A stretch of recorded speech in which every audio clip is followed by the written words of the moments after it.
So, good evening, everybody. Let's start with our motivation.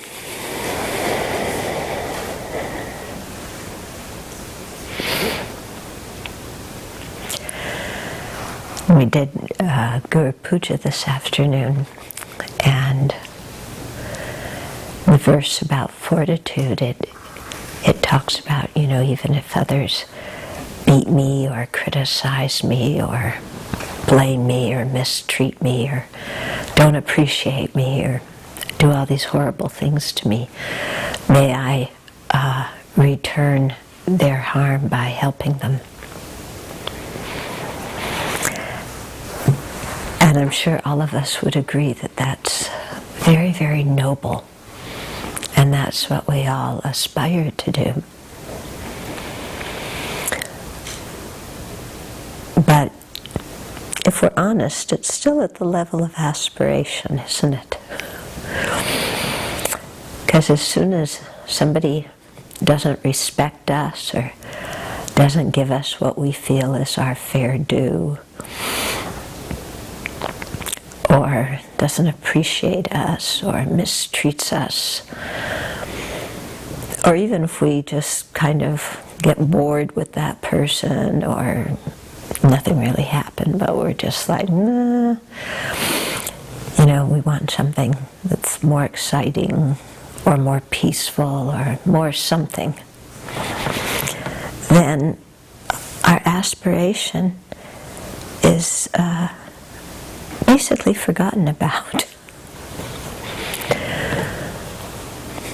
So we keep going to the default mode, which is, I'm kind as long as you do what I think you should do.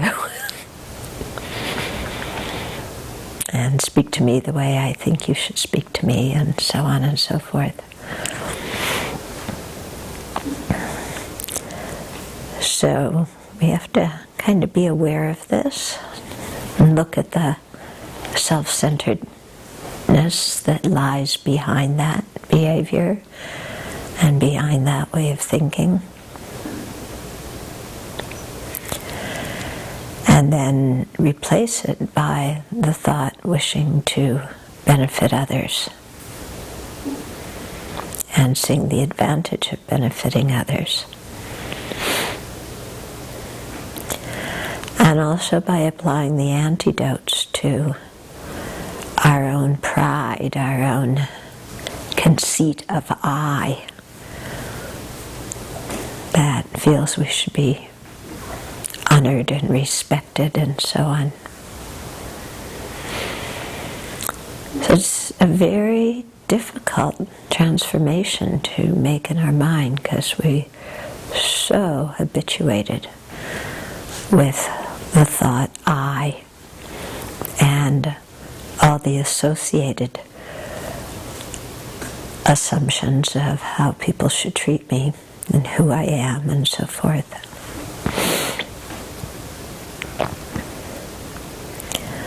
So let's notice this within ourselves and apply the antidotes firmly but gently, and see if we can overcome this self-centered tendency so that we can really work for the benefit of others in a consistent and stable manner.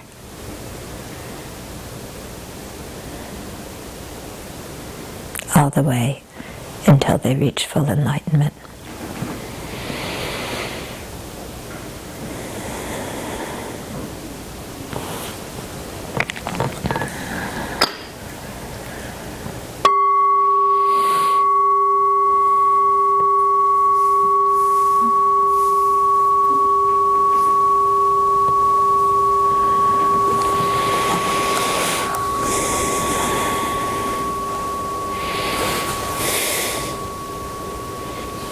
True?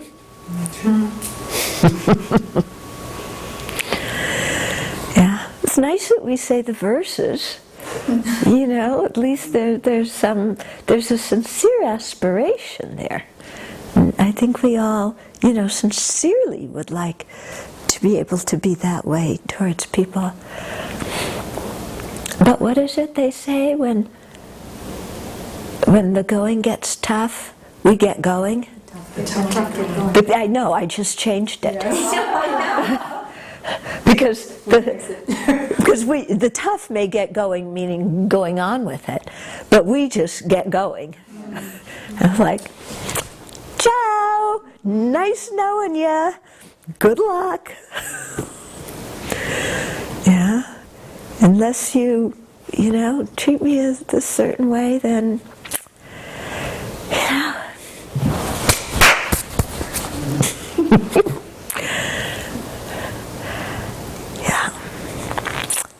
And when you look, that's all conceptual mind, isn't it? Yeah. Now, some conceptual minds are really useful, but the kind of conceptual mind that says, I am so-and-so, therefore you should treat me like this, and you aren't treating me like this, therefore you do not deserve my kindness, even though I'm an incredibly kind person. I'm an incredibly kind person, and I really value kindness. But you don't deserve it, so. Yeah, so that's all just conceptual mind, isn't it? And it's so much based on, you can see this concept of self, which is what kind of cognizer? The state, wrong consciousness. Wrong one. Okay, so grasping at true existence, wrong consciousness. And then how we develop all these other thoughts surrounding that. Yeah? And all they are thoughts, but boy, we sure believe them, and we run our lives according to them. And they're very hard to uproot, aren't they? Because they've been in there since beginningless time. So, it's good to recite the verses, because the verses at least put the idea in our mind to try and reverse that. But then we really have to notice it in our day-to-day life and counteract it as much as we can. Doesn't mean we go around pleasing everybody. Yeah, doesn't mean being a people pleaser. It means, seeing we have freedom and we have choice and we're choosing, to be kind because that's something we value. And how they treat us, who knows? It's true, isn't it? Yeah, who knows? Who knows? And it's something we have no control over. So the big thing is from our side to take delight in giving. Now, of course, we may decide to give in a different way or whatever, depending upon how the person responds. But, to keep our heart open.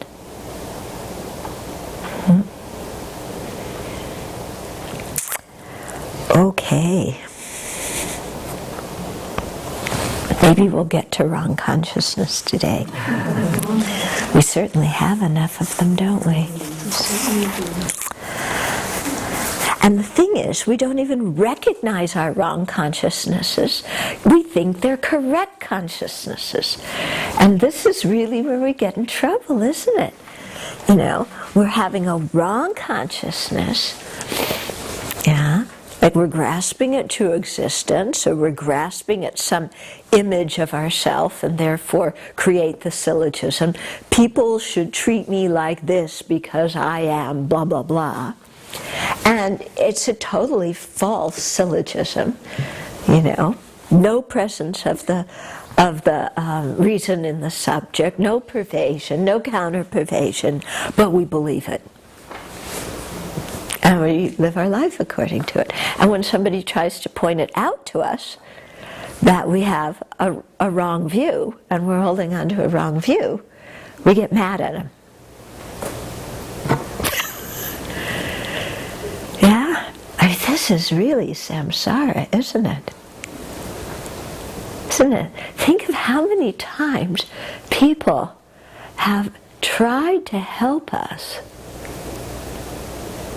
I mean, really sincerely from their side, tried to help us and give us good advice, and we've gotten mad at them.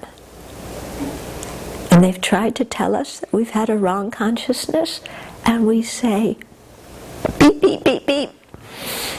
A few swear words. Yeah? That's not so. What I'm thinking is right.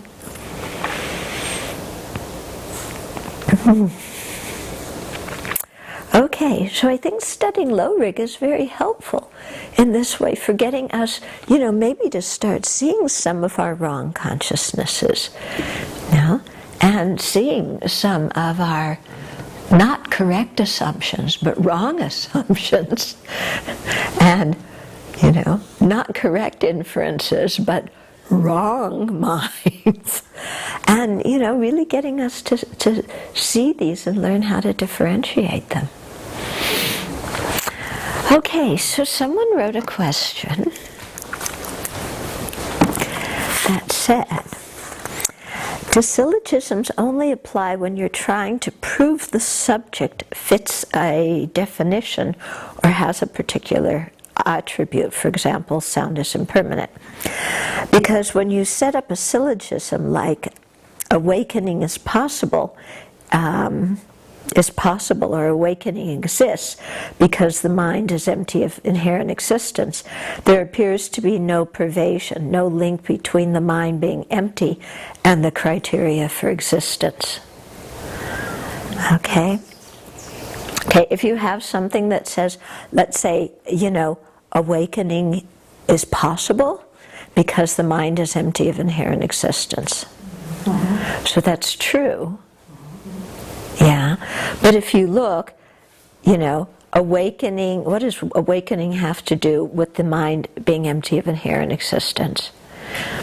And if the mind of inherent existence, if the mind's empty of inherent existence, how does that relate to, the predicate? These exists, or is possible. Okay? So I haven't studied all the different, I didn't get to Tarig. The Tarig is the text that goes through all the logical reasonings and all the syllogisms and different kinds of reasonings and stuff like that. So I can't answer.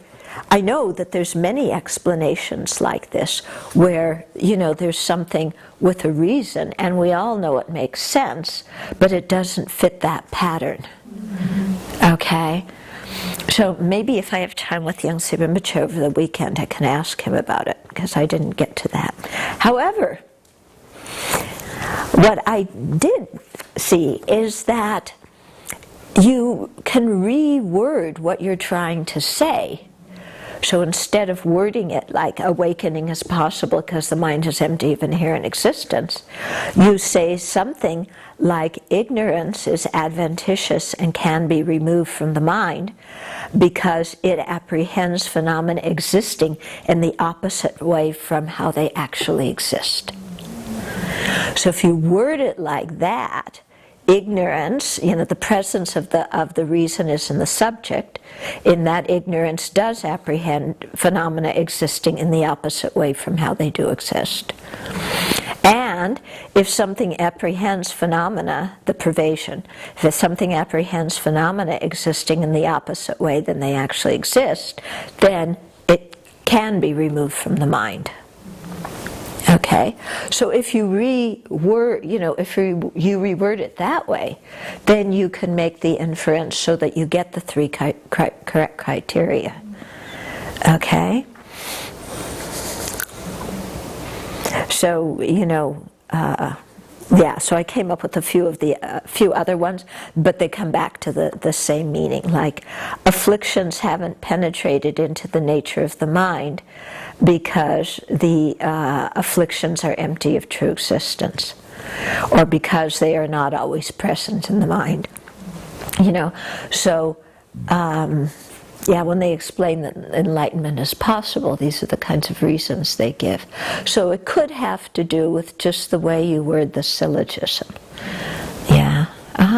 John wrote a question. Could you explain why that provision is true, the first example that you gave? Okay.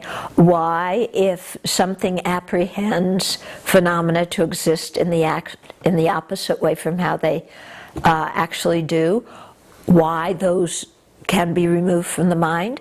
Because when you perceive things correctly as they actually do exist, then that mental factor that perceives them incorrectly cannot continue to stand up. It's overpowered by the correct perception.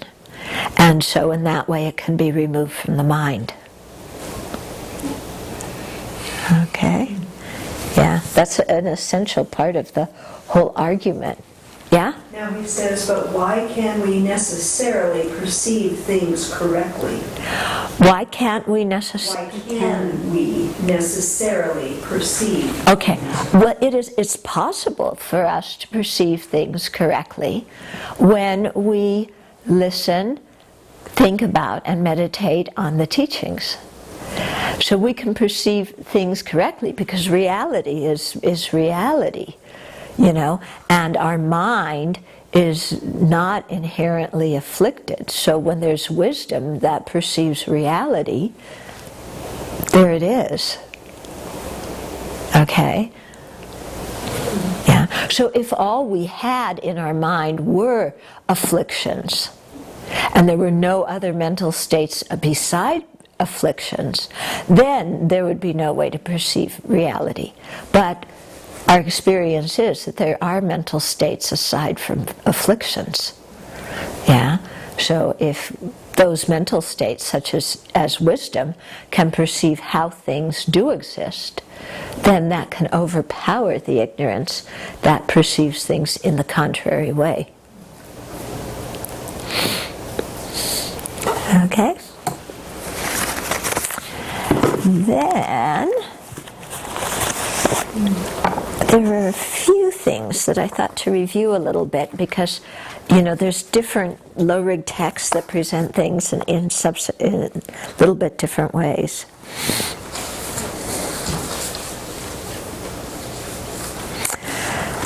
Okay, so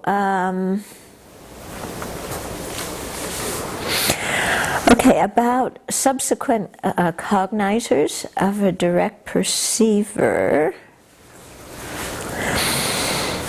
Okay, let's just go back to subsequent cognizers. So here there's 5 kind. So the subsequent cognizer of a sense direct perceiver. So for example, the second moment apprehending, purple. The subsequent cognizer of a mental direct perceiver, which is the second moment. An example is the second moment of clairvoyance, knowing another person's mind. Okay, then a subsequent cognizer of a self-cognizer, which is a self-cognizer experiencing the I consciousness, for example, the I consciousness apprehending blue, the second moment of that. So that's a subsequent cognizer. Perception? A self-cognizer? Oh, yeah. Yeah, it was self-cognizing. Yeah. Oh, I said, okay, sorry. Subsequent cognizer of an apperceptive direct perception. Sorry. So that is the subsequent cognizer experiencing, let's say, the second moment of the I consciousness apprehending blue. Yeah, that's because in these notes it's translated as self-cognizer instead of apperception. So I got confused. Then the fourth one was a subsequent cognizer of a yogic direct perception. For example, the uninterrupted path of seeing, the second moment of that. Okay, so you'll remember from salam from passing grounds, second moment of that. And then a subsequent cognizer of a direct perceiver which isn't suitable as any of the above four. For example, the direct perception of the second moment.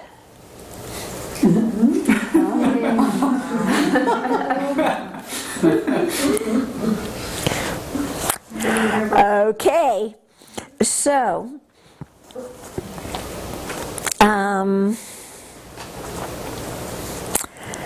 so here's some interesting stuff about the path of seeing, path of meditation, and yogic direct perceivers. So a mind of the path of seeing goes to the path of meditation in the same session. It's in the same continuity. Because remember, you would go into a but first if you're in the path of seeing, you would have the meditative equipoise, which is neither of the path of seeing. Then that would go into the uninterrupted path of the path of meditation, and then that would go into a liberated path of the path of meditation. Okay, so all those three happen in the same session. They're part of one continuity. Okay? It's the same continuity, but the way of realizing selflessness in the path of meditation is slightly different than in the path of seeing, because the path of meditation, it sees more deeply from the viewpoint of abandonment and the viewpoint of observing selflessness. So it's still examining the same object of selflessness, okay? But that mind is more powerful because it's able to eliminate objects to be abandoned that the mind of the path of seeing can't eliminate. Okay, so it's slightly different.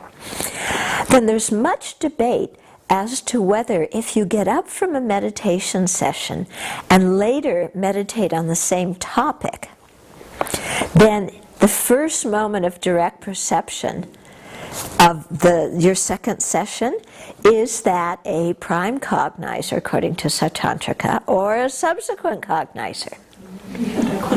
We had that question before, but there is some debate, so I'm going to give you both sides. So some say it's a prime cognizer, because, before we were saying it's, we said it was, what did we say last time? Did we say it was prime, or did we say it was subsequent? Prime. Prime? Did we say prime?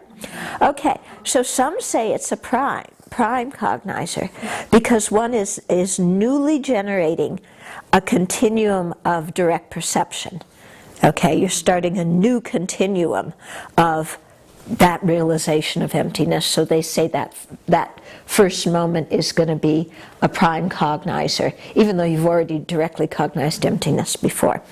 Others say that it's not a prime cognizer because it's engaging in its objects due to the force of the previous direct perception. That's what we said. We said it was a subsequent Cognizer, yeah. The next one was subsequent because it was cognized by the force of the first one.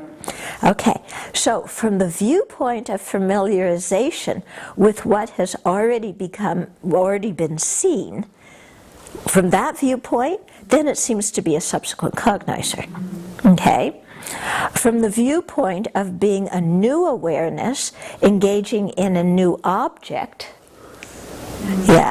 and a new continuity, it seems to be a prime cognizer. Both can be argued persuasively. Okay, Lati Rinpoche said, I think the first moment of the next session is a prime cognizer, and the rest of the moments after that are subsequent cognizers. Okay, some people say there are no yogic direct perceivers which are subsequent cognizers, that they are all prime cognizers. So that's another position. Your second moment of yogic direct perceiver, can that really be a subsequent cognizer that's depending on the first moment? Or because it's a yogic direct perceiver, does it see its object freshly under its own power? That's what you were saying. Yeah. Because you're saying having the union, such a Powerful mind. Yeah, it's a very powerful mind. So, okay. But Lati Rinpoche says, so some people say there are no yogic direct perceivers, which are subsequent cognizers, that they are all prime cognizers. So that would mean every single moment, even in one continuity, they're all prime cognizers. But I feel because on the path of learning, that means path of learning means path of accumulation, preparation, seeing, and meditation, because you're still a learner. You're still a trainee then. Because on the path of learning, there isn't the removal of the two obstructions, or the two obscurations. They haven't been completely removed. So therefore the yogic direct perceiver doesn't have the ability to engage in an object through its own power in the same way that the omniscient mind does. So he's saying here that the omniscient mind engages every single moment. It's a prime cognizer because it's seeing things freshly under its own power. But on the paths of learning, you're still depending. The mind isn't as strong as the omniscient mind, so it's because it's still depending on the familiarization of the previous one, then he thinks there are such things as yogic direct perceivers while you're on the learning path.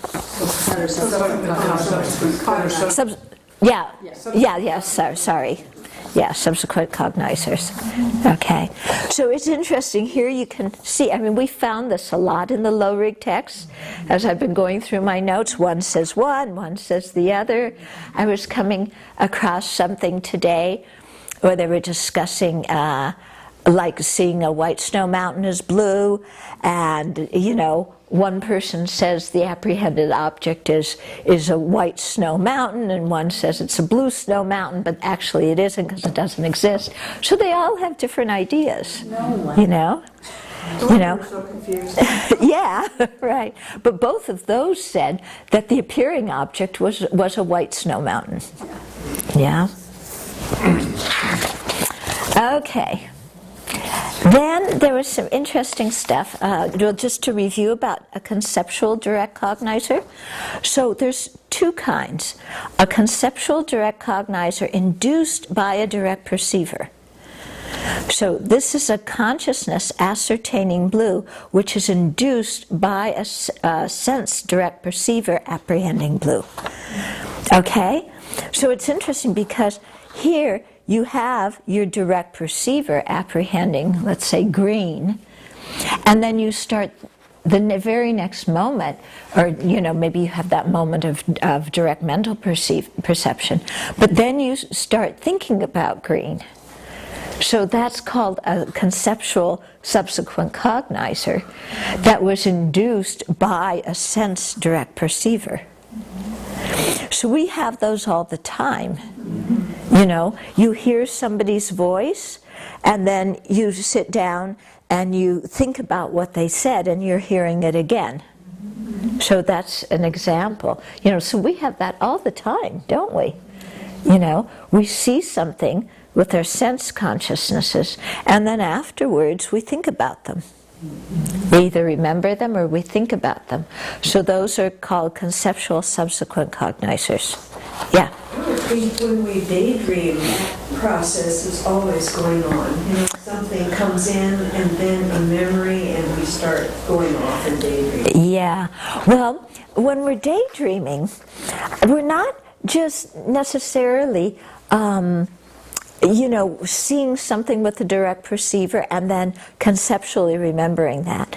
Daydreaming, we are creative and putting a lot of different things together, and coming out with our fantasy.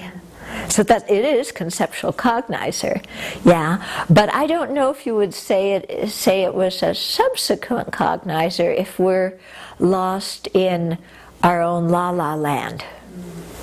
It could be part of the facsimile of direct perceivers. That's one of those 7. Yeah, We got lined up on. right. Well, it could be one of those that's not suitable to be one of the above.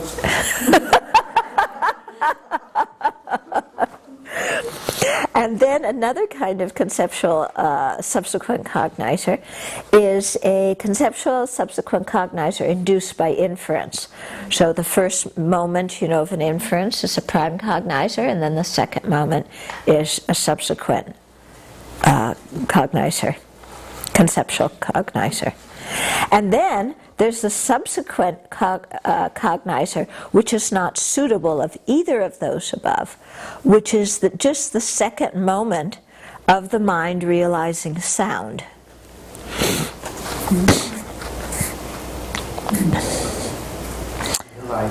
So that's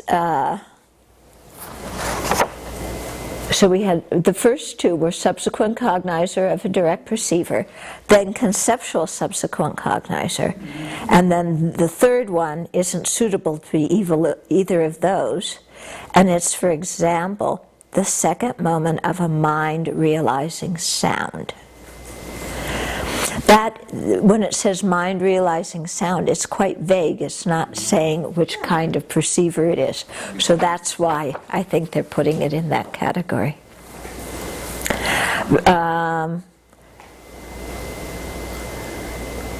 Okay. Yeah, and then we went through this part. Let's review this because I think this is interesting. Okay, so then you have a mind realizing sound to be impermanent. The first moment is inference. That's a prime cognizer. Then the subsequent moments of that inference and later occasions of taking this realization to mind, so future meditation sessions, up to the point of attaining serenity with respect to impermanence of sound. All those are subsequent cognizers arisen from thinking. Okay? Once you have serenity, then repeatedly taking this to mind, that sound is impermanent, in order to attain a clear impermanence of a clear appearance of the impermanence of sound. So from that time of attaining serenity, meditating with serenity on that, until you attain the clear appearance of the impermanence of sound, all those consciousnesses taking to mind the impermanence of sound within serenity are subsequent cognizers, which are states arisen from meditation. Okay. Then, once you have the clear appearance of the impermanence of sound, and you're directly realizing the impermanence of sound, then it is a prime direct perceiver. Okay, and though it's arisen by the power of the former moments of realization, it doesn't arise through the force of the former moments of direct perception. Okay, and then all succeeding moments after that are subsequent cognizers.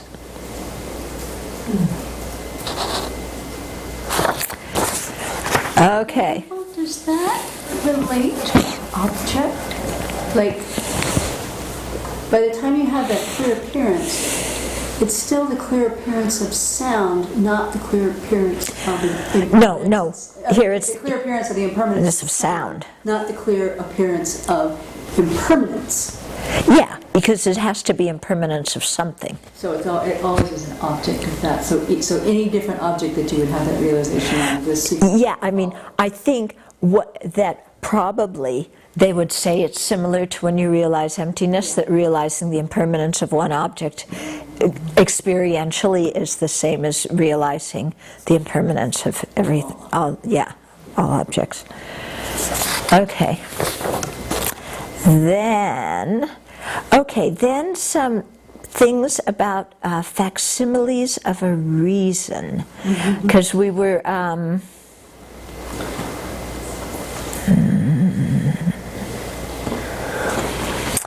okay, so not all consciousnesses arisen from hearing, because remember we have hearing, thinking, meditating. Not all consciousnesses arisen from hearing are, what is CB?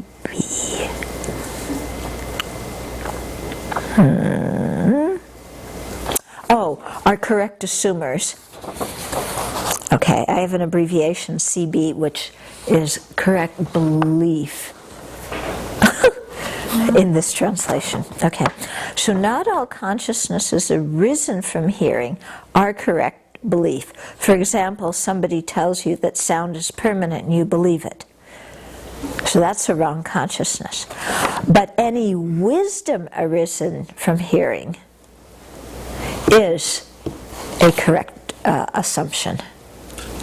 So he's differentiating a consciousness arisen from hearing and wisdom arisen from hearing. So it seems sort of funny to call a correct assumer wisdom. That's what I was thinking. Yeah, but Because you haven't gotten rid of the superimposition. right, you haven't gotten rid of the superimposition yet. That's reassuring. But you are apprehending the object correctly. So to that extent, it's not full wisdom. It's not. It doesn't have any force. Yeah, because, it could be... That's why wisdom from hearing isn't so strong, because it's kind of a correct assumer. We hear it and we understand it and it seems correct. But we haven't ascertained it really. Yeah, I mean we haven't realized it so that it's become, we've ascertained the object, but we haven't realized it because we're still susceptible to other people telling us contrary things and then believing what they tell us. Yeah, whereas when we realize something, we're no longer susceptible to that kind of thing. So you can ascertain something without realizing it. Okay. Oh yeah, so here it says, it's just that. So correct assumption apprehends and ascertains its object, but it doesn't realize it. So a conception wondering if sound is permanent or impermanent and is inclined towards impermanent is doubt, but according to some. But some say it's actually a common locus between doubt and a correct assumption, a correct assumer. Fine line there. Huh? It's a fine line. Yeah, it is a fine line. Okay. So did the realization come from the thinking aspect of the, when you're hearing, thinking, and meditating, or the realization's even following into the meditation? Yeah, well, the thinking part, from what we were just reading here, is, I believe, after the inference, isn't it? Yeah? Yeah, that after you have the inference and all the subsequent moments of the inference, until you realize serenity, is wisdom arisen from thinking. Yeah. Then once you have the union of serenity and insight, then it's the wisdom arising from meditation. Yeah. Although some people say you don't have to have full serenity, but it kind of seems like, or they say you don't have to have the union of serenity and insight, but, so in the textbooks, different textbooks draw the line in different places. So it depends if you study with a teacher from, Loseling or a teacher from Sarah J. You'll get slightly different answers. Okay, so we had actually finished correct assumers last time, didn't we? Okay, so let's go into inattentive awareness. So our text here says, a knower to which the specifically characterized phenomena that is its engaged object clearly appears, but which is unable to induce ascertainment with respect to it, is the definition of an inattentive perceiver. Okay, so a specifically characterized object, which according to Satantrikas is an object that is ultimately able to perform a function. So according to Tantrikas, the cup is an ultimate truth. According to all the other schools, the cup is not an ultimate truth, okay? But ultimate truth and specifically characterized phenomena are synonymous. Okay, that is its engaged object, okay? So engaged object here, the jukyul means the main object, that the mind is concerned with. So that eliminates a wrong consciousness, because wrong consciousnesses, according to some, don't have an engaged object or an apprehended object. Okay, so the thing is, with an inattentive perceiver, it's not a wrong consciousness. You're not perceiving a white snow mountain as blue. You're perceiving a white snow mountain as white. Okay, it's correct in that way.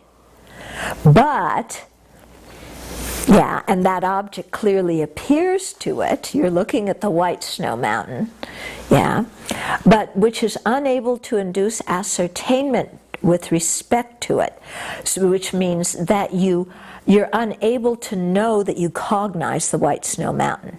Why are you unable to know that you cognize the white snow mountain, even though you're looking at it? Because your mind is daydreaming about your boyfriend. Okay? Or your mind is daydreaming about what you're going to eat when you get back down from your hike. Or because you're, focused on, the sound that the eagles are making, or the sound the coyotes are making, or something like that, okay? So it's interesting because, when we talk about people being spaced out, yeah, I think in many ways what we're doing is we're talking about people who are having inattentive perception, inattentive perceivers, but we're expecting them to be having a direct perceiver at that time because the thing's right in front of them. So it is a direct perceiver, but it's an inattentive one. We're expecting them to have a prime direct one, okay? Because we're looking at the same object and we see it's there. But we say they're spaced out because they're paying attention to something else. So they may be paying attention to a different sense object, or they may just be lost in their thoughts. Yeah, because you know how it is too. Sometimes, when you're really lost in your thoughts and somebody talks to you, you don't hear them, do you?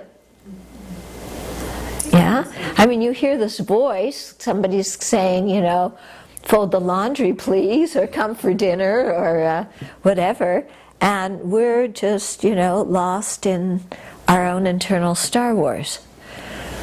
So, yeah? It happened this afternoon doing the Lama Chopas that you have to really watch every word that you're saying. I think it was one of the words, I think I said mystical instead of musical.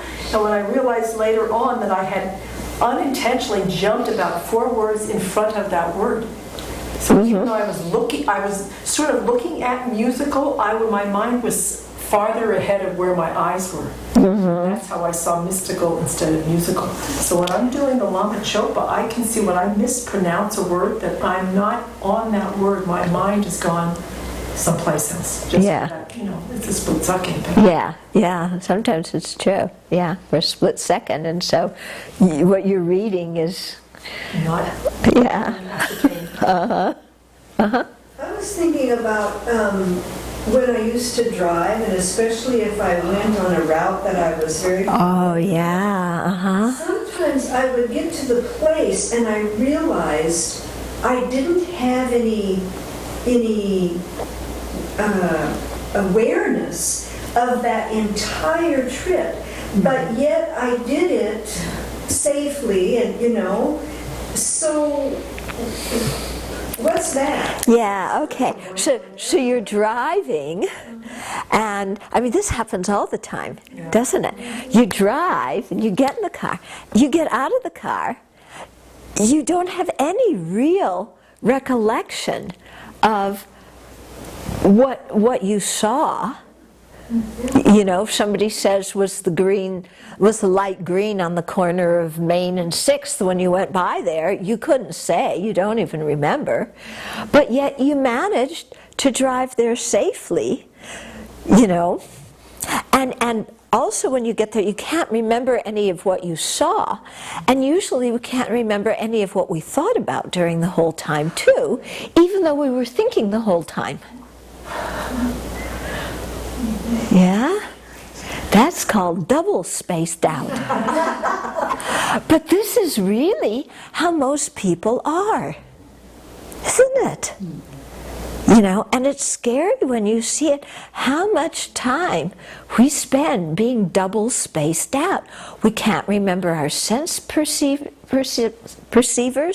and we can't remember what we were thinking about either. Yeah. So it's interesting because in some way when you're driving, we must have had some correct perceivers, you know, because if we didn't perceive anything, you know, I mean, but we couldn't remember, and the definition here is you can't, you know, of inattentive is you can't remember having seen that before, you know. You may have remembered seeing something, but you can't remember exactly what you saw. So maybe that part is the direct perception. You saw something, although you couldn't ascertain, you know. Yeah, but it's an interesting thing, isn't it? Because you managed to complete the task safely. So it wasn't like you were having no perceivers.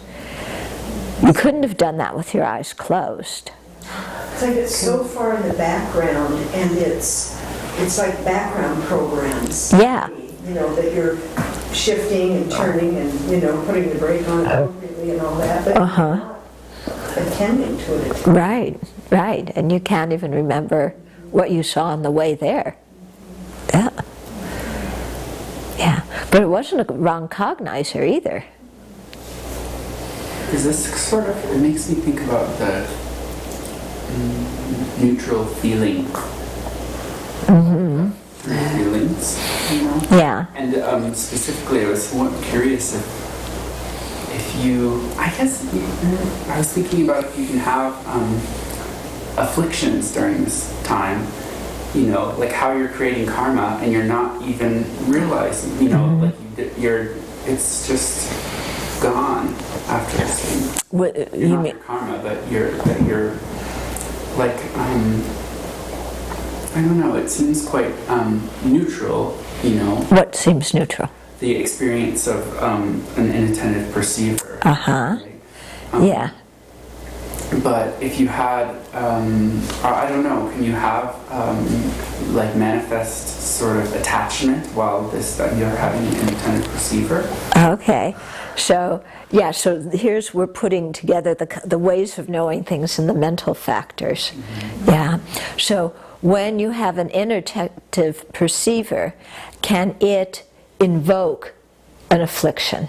Is basically what you're asking. Yeah. Because the direct perceiver itself doesn't have an affliction. Afflictions are all conceptual consciousnesses.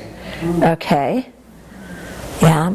So you have a direct perceiver of yellow, or no, a direct perceiver of chocolate.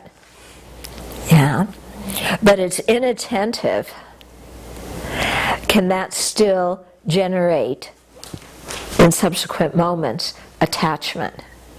Seems like that's what they do in the movies when they flash those things. Yeah, it is, isn't it? When they flash things. Yeah, but subliminally it's going in your mind and creating some kind of craving. Even though you can't ascertain, you can't remember even seeing the object. That's like that one, have you ever seen this video where it's like this experiment where they ask you to watch a basketball, and it's like 6 people are passing it around, and you're watching it, and you're watching it, and you're watching it, and it's maybe a 30-second video, and then at the end they say, "Did you see the gorilla?" Halfway through the video, so then you start it over again, and you watch, and a gorilla walks by as we're passing the ball.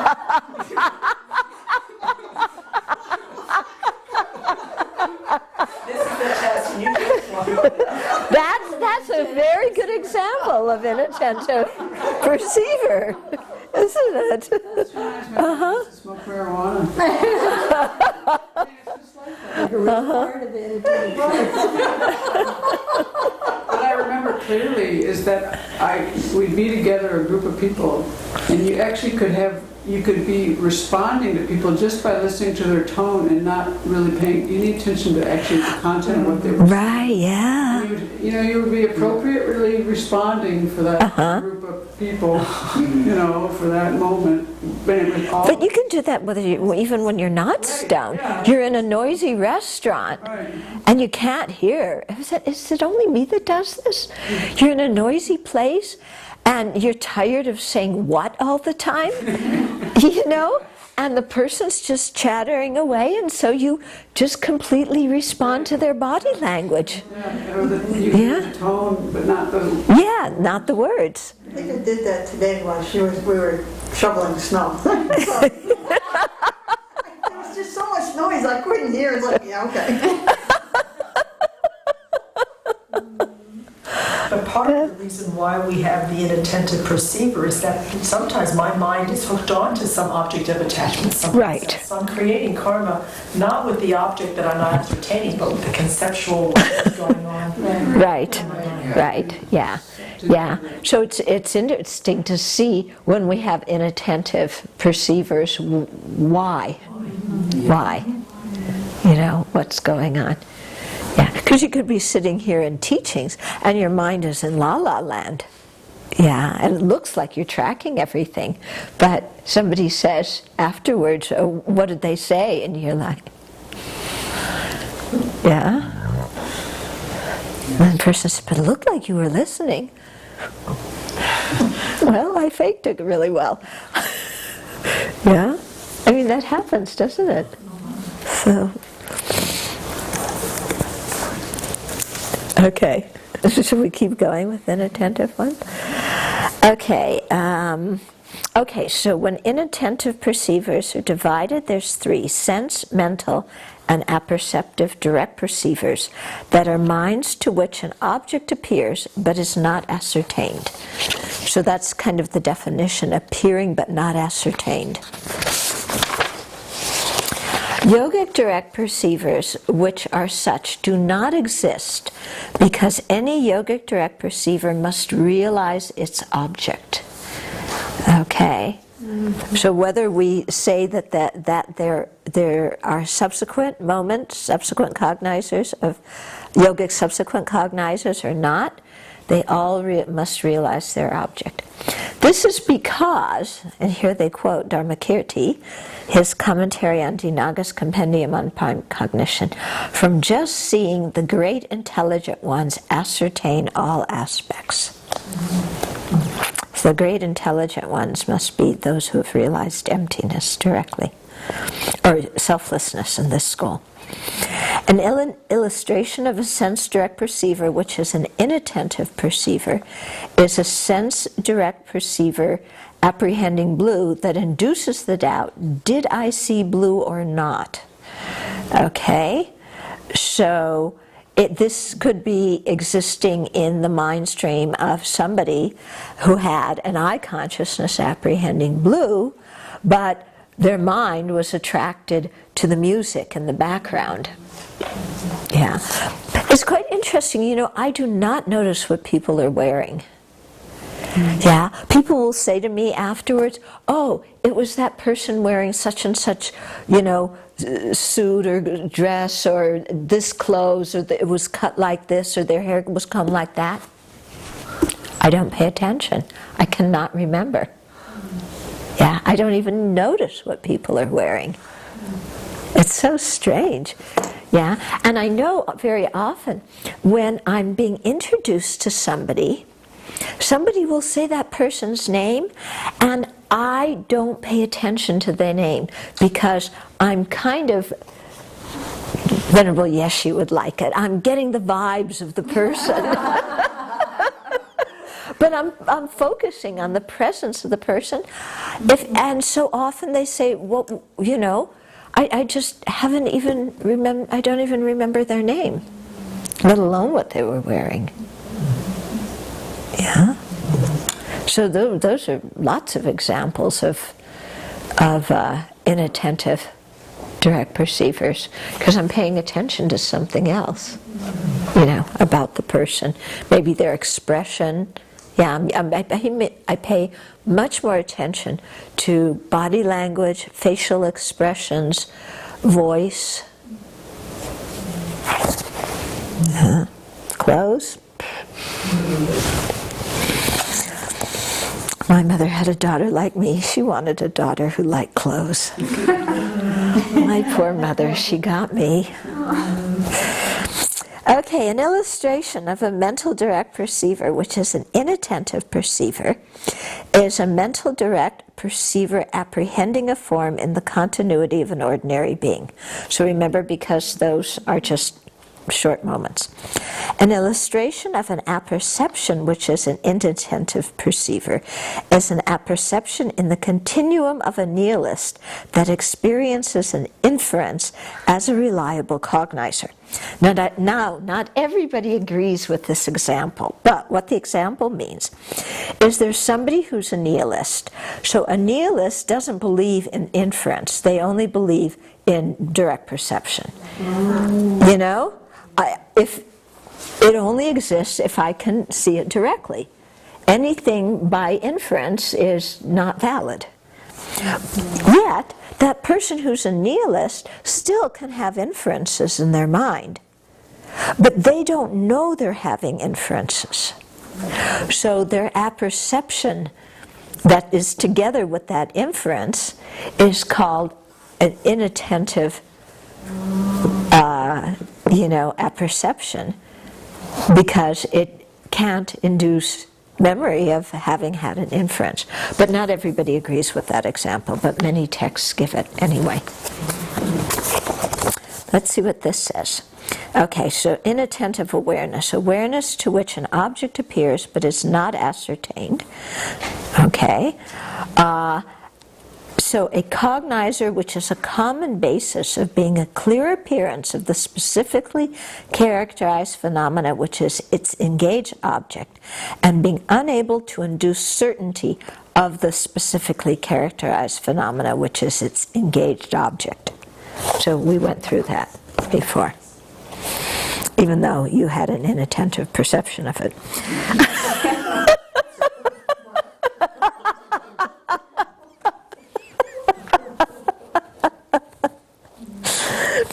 Okay, so you must specify an engaged object rather than just object in order to eliminate a wrong consciousness. Okay, we had that whole thing about the white snow mountain. Okay. And then unable to induce certainty means unable to induce ascertainment, means that this consciousness can't later induce an ascertaining consciousness which knows that we saw the object. Here's something interesting. Ascertaining consciousnesses are always conceptual. Okay? So inattentive awarenesses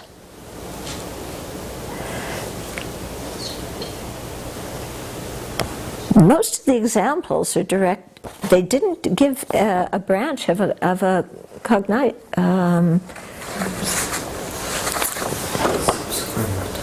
Yeah, all the examples that they gave of the three divisions were direct perceivers. Mm-hmm. But it seems like you should be able to have a conceptual inattentive perception when you can't remember what you were just thinking. Yeah, we do that a lot. Mm-hmm. What was that? Yeah, Yeah, what was I saying? I walked into this room. What was I going to get? Go up the stairs again and start over. Yeah. So it seems like there should be inattentive conceptual consciousnesses, but none of the examples, none of the categories are that. It's not apperceptive. Another case where they're not paying much attention to your internal world. Yeah. Well, maybe that's because here a common basis of being a clear appearance of the specifically characterized phenomena. Okay, that's why. It has to do with the definition, because when we have a conceptual mind, the conceptual appearance is not a specifically characterized phenomena. It's a generally characterized phenomena because it's created by conception. So it doesn't fit the definition here. So, but it should fit. I mean, it's interesting. I mean, why don't... So here we discovered something that actually doesn't fit any of the 7. Yeah? It's inattentive, but it's conceptual. Yeah? It's not any of the other ones. Something like conceptual that doesn't exist, like God. That's a wrong consciousness.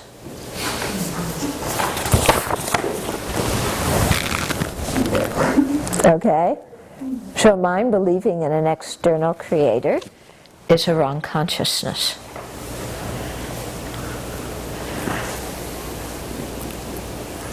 Yeah. A mind that can't remember where you put your car keys is an inattentive perceiver. But a mind that can't remember what you were just thinking, you know, you forgot what you were thinking so you can't finish your sentence, that one, it doesn't fit in the category here. And that's not apperceptive in this school? No. No, because apperceptive, remember, apprehends the consciousness itself. Yeah, and thoughts aren't. Yeah.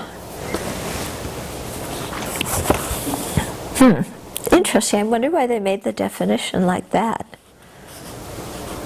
instead of, you know, not being able to ascertain what you were thinking or to recall what you were thinking. This one I wonder where it actually fits in. Like, why does knowing this and naming this one, what effect does that have? I think it's just, what effect does it have? How do we use it later in reasoning or understanding? Well, I think it helps us see that, to understand that what we perceive of our external world is quite limited. Yeah. That we're not always paying attention to what we're perceiving. Yeah, because it's quite interesting. I mean, that's why when you have a court case and you call witnesses, you know, people have completely different memories of what went on. Yeah, and so some may have inattentive, perceivers, but then, you know, you hear something and then you think, oh yeah, maybe I did see that, and then an image appears in your mind, and even though you didn't see it because the image appears in your mind, you say, I saw that. Like when somebody asks you what your first memory is, can you actually remember that first memory, or is part of it because your family told you when you were little you saw or did certain things, and they told you so many times that that's what sticks in your mind, even though you can't remember it? Yeah? Yeah? Yeah? I mean, because I have some things that, you know, I remember seeing, but then other ones, I can tell because the memory is so kind of distorted in some ways that it must be because I've just heard it. Yeah. I had one that I carried for so long, and when I was during the forgiveness retreat, it like bubbled up this memory. I don't know how this happened, but I sort of remembered pushing my brother in the pool, and he drowned, and he nearly drowned, and he had to be resuscitated, and it was just this huge thing, and so after this happened during the retreat, this memory, I asked my mom about it, and she told me that I was way too young for this. This happened. I was way too young for what I remembered happening. That happened. And she remembered something very different, didn't she? She said you didn't push him. Right. Yeah. Yeah. She said he fell. Yeah. Because he got knocked out, and that's why he just sunk to the bottom. And it was clear because he had something on his chin, like that's what.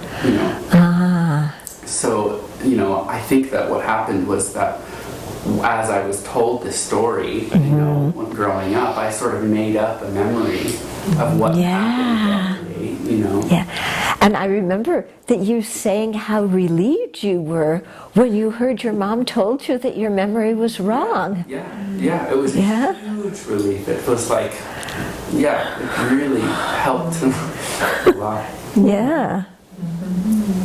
That's a good example of how a wrong consciousness can keep us bound in suffering, isn't it? Yeah? Yeah? In this school, when they say that the impermanence or productness of something appears to the direct perspective. Yeah. We don't perceive that because we're inattentive or because we have a wrong consciousness? Because our I consciousness in ordinary beings is not capable of perceiving it. Yeah. Impermanence. Our I consciousness. And the impermanence appears, but it's a yogic direct perceiver that perceives subtle impermanence, not our I consciousness. Yeah, it happens on a mental. It's a mental. That's the yogic direct perceiver. Yeah, if we have direct perception of subtle impermanence, it's a yogic direct perceiver. Okay. We went over already. Okay. To be continued.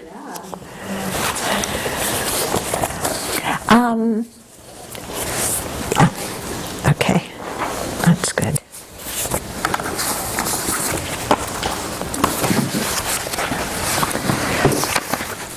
No questions from Boise in this talk. I missed John Meinhofer's question. Okay, shall we dedicate?